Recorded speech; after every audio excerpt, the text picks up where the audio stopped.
Vamos então continuar a palestra sobre dependência emocional e laço imaginário, uma leitura psicanalítica do sofrimento nos vínculos.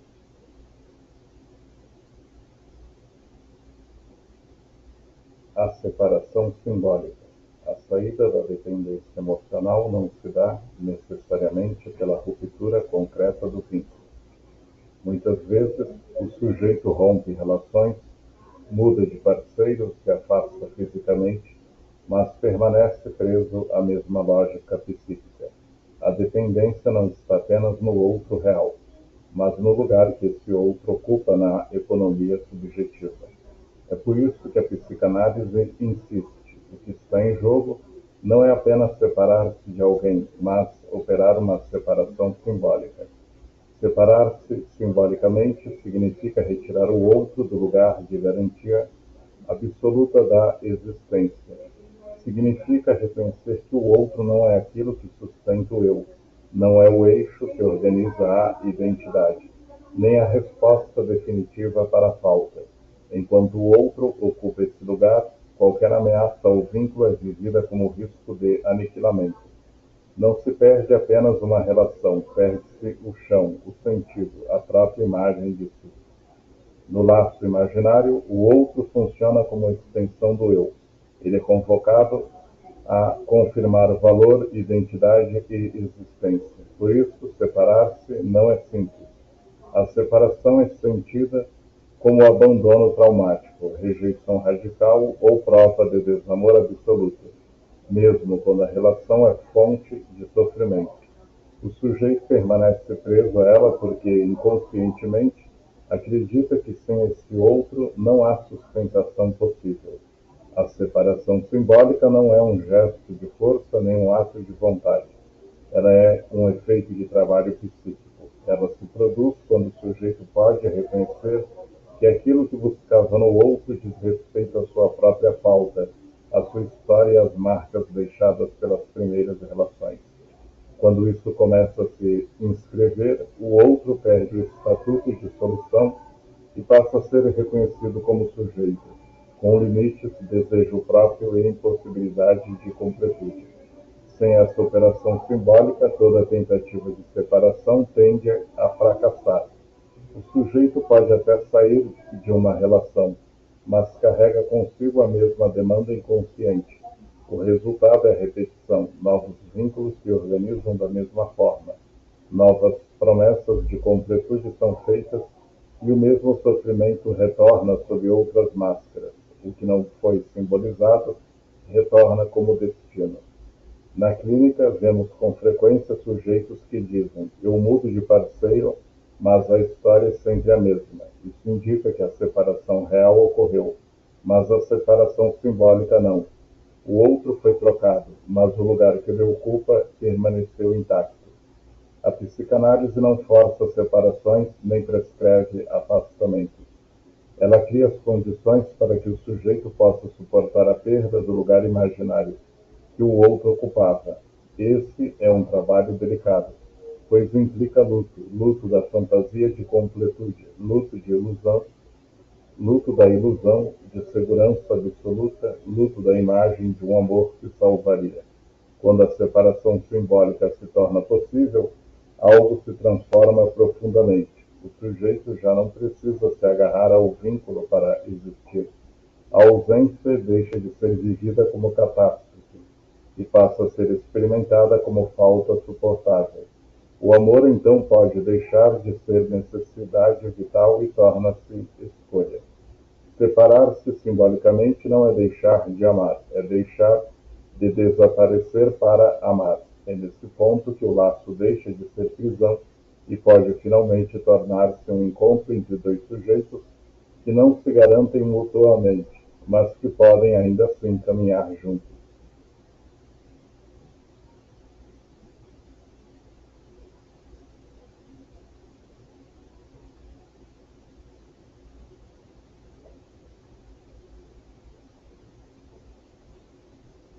O luto da fantasia amorosa. Grande parte do sofrimento amoroso não se explica, de fato, pela perda do outro real. O que dói de maneira mais aguda não é apenas a ausência concreta da pessoa, mas a queda abrupta da fantasia que a sustentava. O sujeito sofre menos pelo que o outro era e muito mais pelo que ele representava na cena psíquica. A promessa de completude, de reconhecimento absoluto, de proteção contra o desamparo e a solidão estrutural. Na fantasia amorosa, o outro ocupa um lugar que ultrapassa sua condição de sujeito.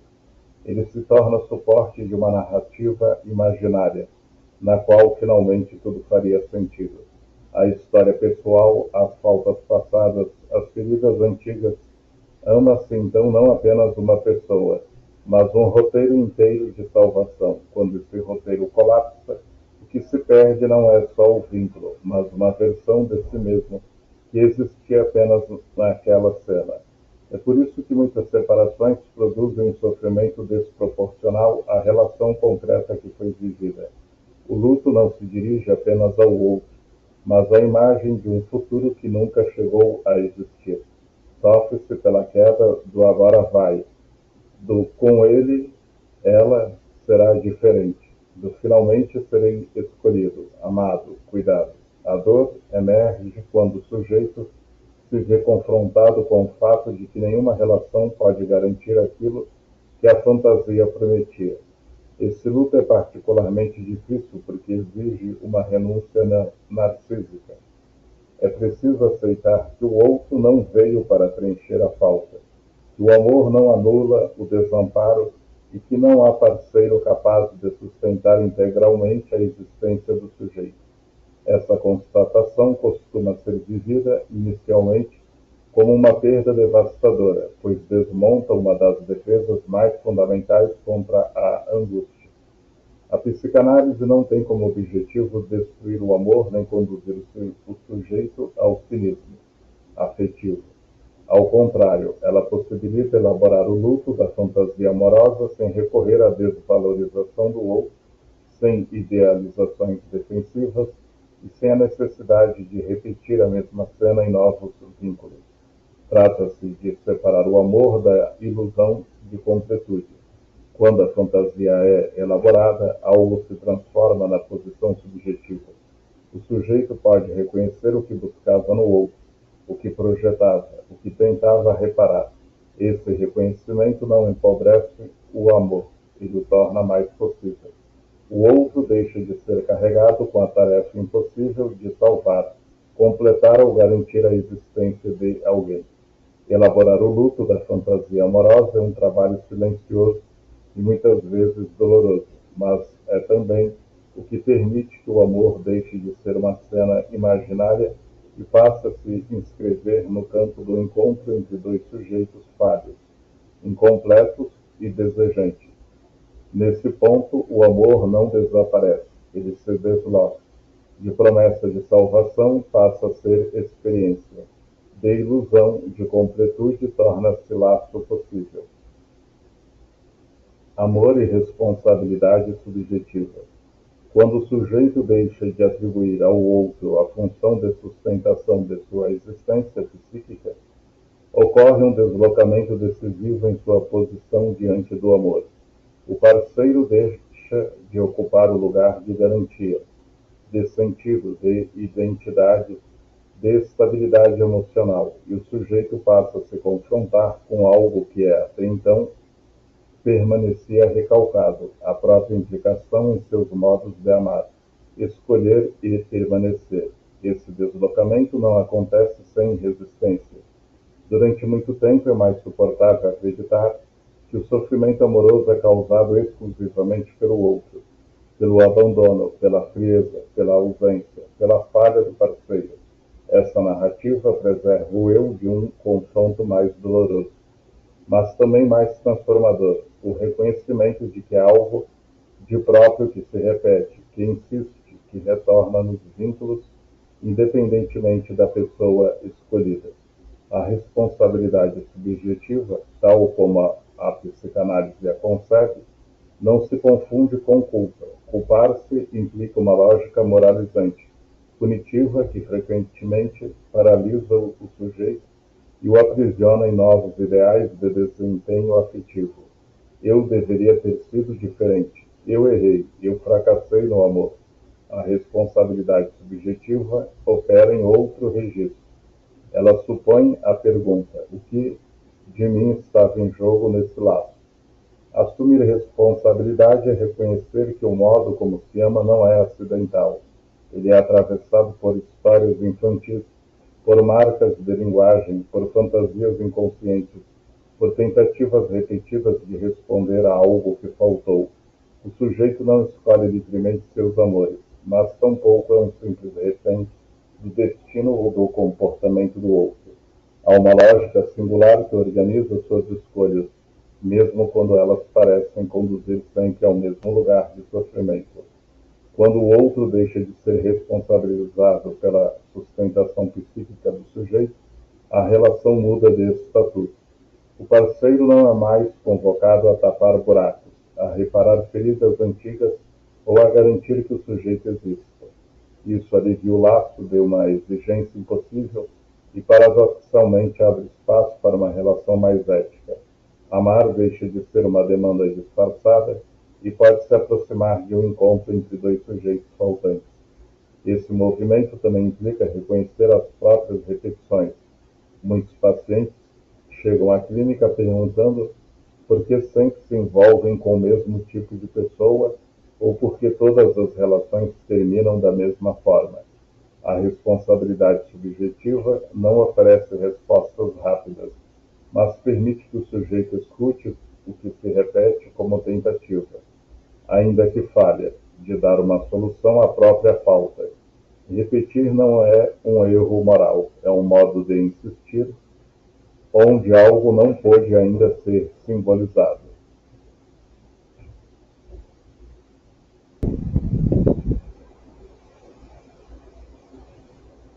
A responsabilidade subjetiva não oferece respostas rápidas, mas permite que o sujeito escute o que se repete como tentativa, ainda que falha, de dar uma solução à própria falta.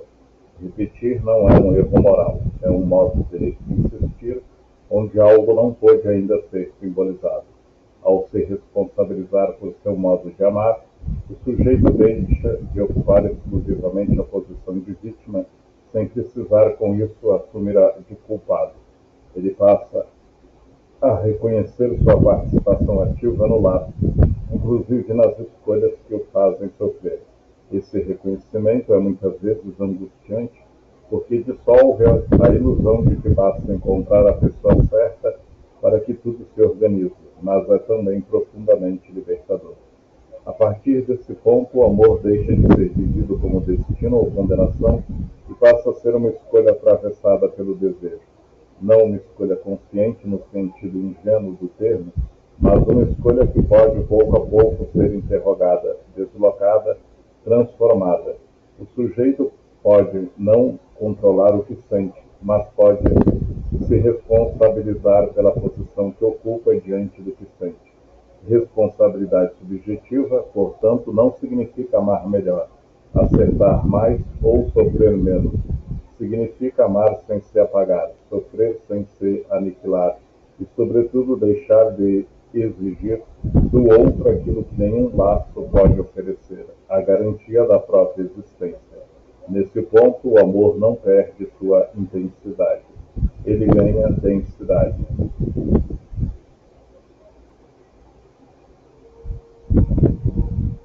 Responsabilidade subjetiva no laço. Quando o outro deixa de ocupar o lugar de garantia absoluta da existência, algo fundamental se transforma na posição subjetiva do sujeito. A sustentação psíquica já não é atribuída inteiramente ao vínculo, ao cuidado ou à presença do outro. O sujeito começa, ainda que de forma vacilante, a se implicar no modo como ama. Escolhe e se mantém em determinadas relações. Assumir responsabilidade subjetiva não significa assumir culpa.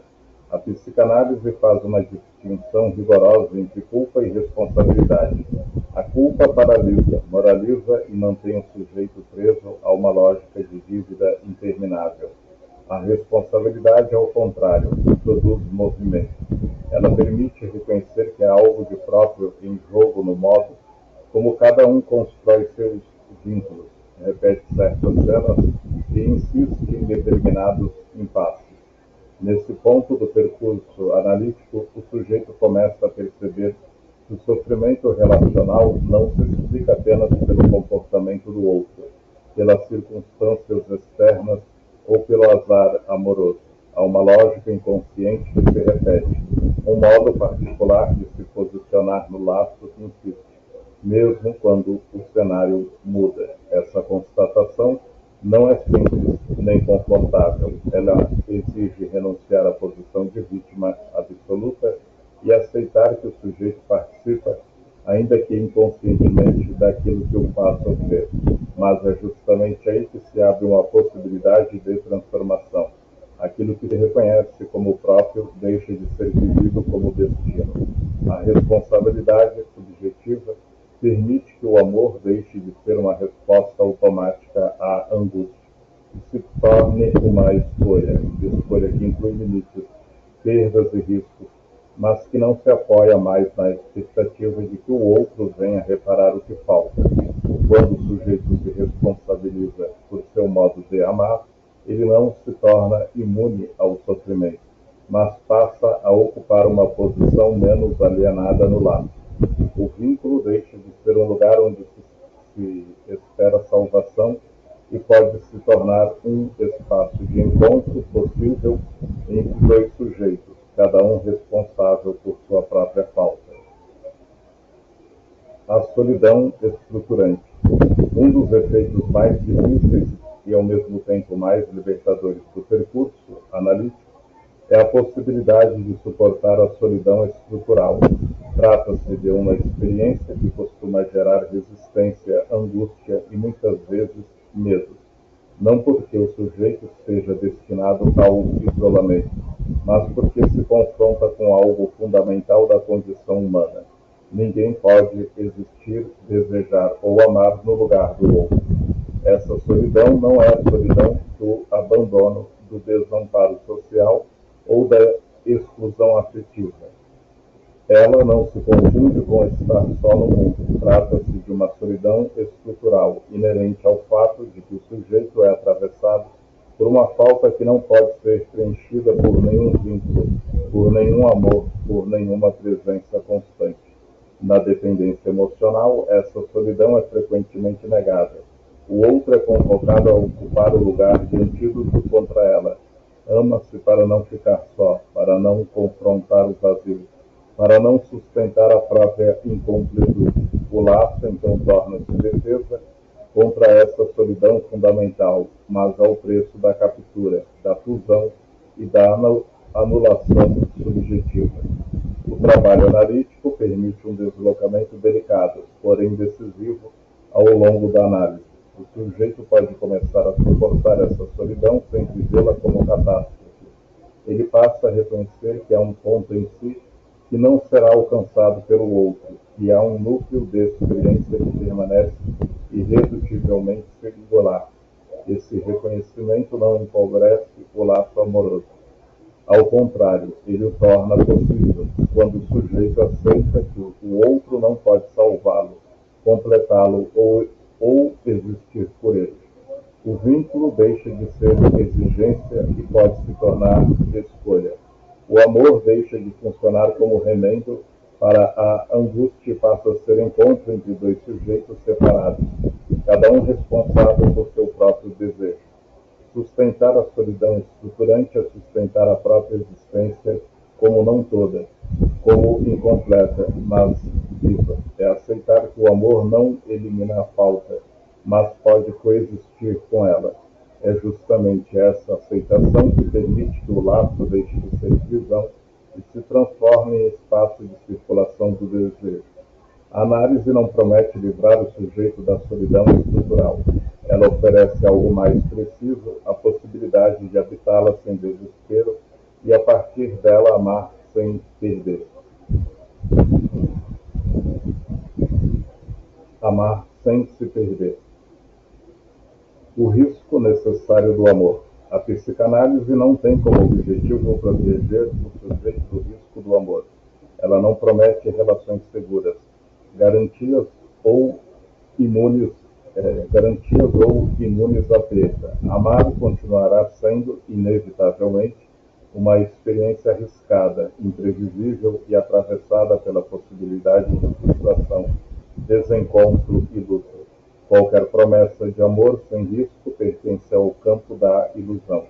O que a análise transforma não é o risco em si, mas a posição subjetiva diante dele. Na dependência emocional, o risco do amor é vivido como ameaça de aniquilamento. Perder o outro equivale a perder o chão, o sentido e a própria existência.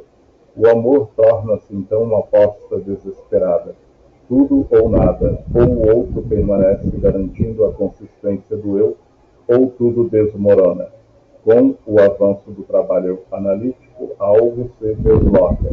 O sujeito pode reconhecer que o amor comporta perda, mas que essa perda não precisa coincidir com o colapso subjetivo. Ele passa a distinguir a dor da separação da destruição de si. Amar deixa de ser uma tentativa de sobrevivência psíquica e pode se tornar um ato que inclui risco, mas também escolha. Quando o sujeito já não depende do outro para existir, ele pode amar sem ser capturado. Isso não significa amar menos, mas amar de outro lugar. Um lugar onde o desejo circula, onde o outro é reconhecido como sujeito e onde a relação não precisa garantir completude para se sustentar. Nesse ponto, o sofrimento amoroso também se transforma.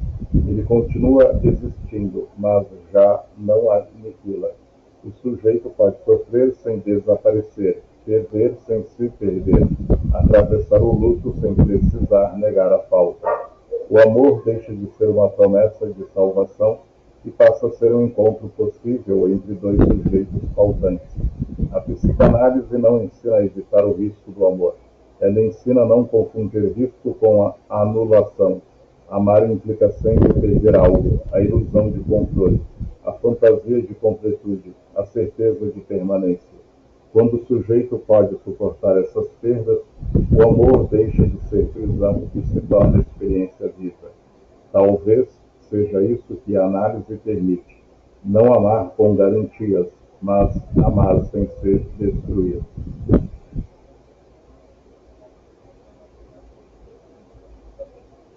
A dependência emocional não deve ser tratada como falha moral, fraqueza de caráter ou imaturidade afetiva.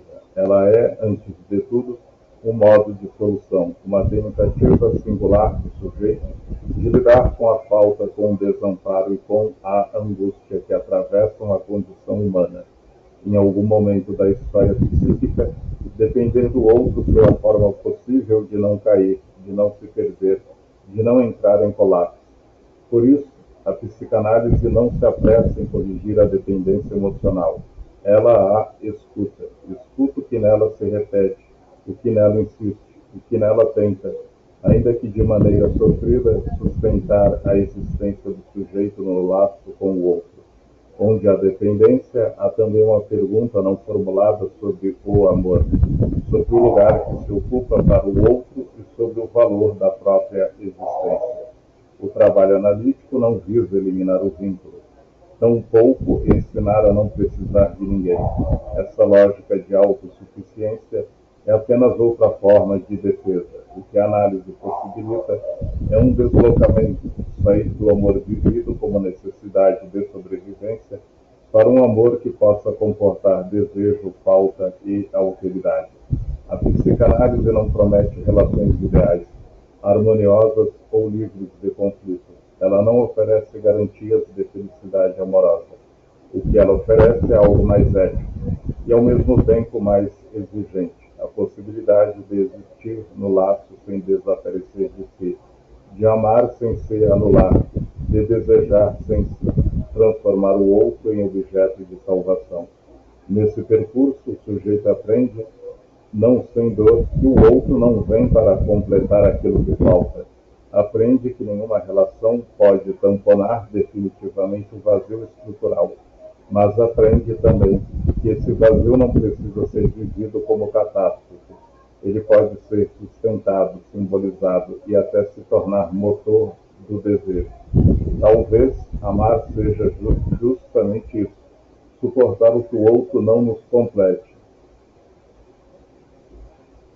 Suportar que o outro não nos complete, que não nos garanta, que não nos salve, e ainda assim escolher permanecer. Permanecer não por medo da perda, mas por desejo, não por dependência, mas por decisão. Quando o sujeito pode ocupar esse lugar, o amor deixa de ser uma tentativa de reparação narcísica e passa a ser um encontro possível entre dois sujeitos atravessados pela falta. Um encontro imperfeito e instável, mas vivo. É nesse ponto que a análise não fecha respostas, mas abre possibilidades.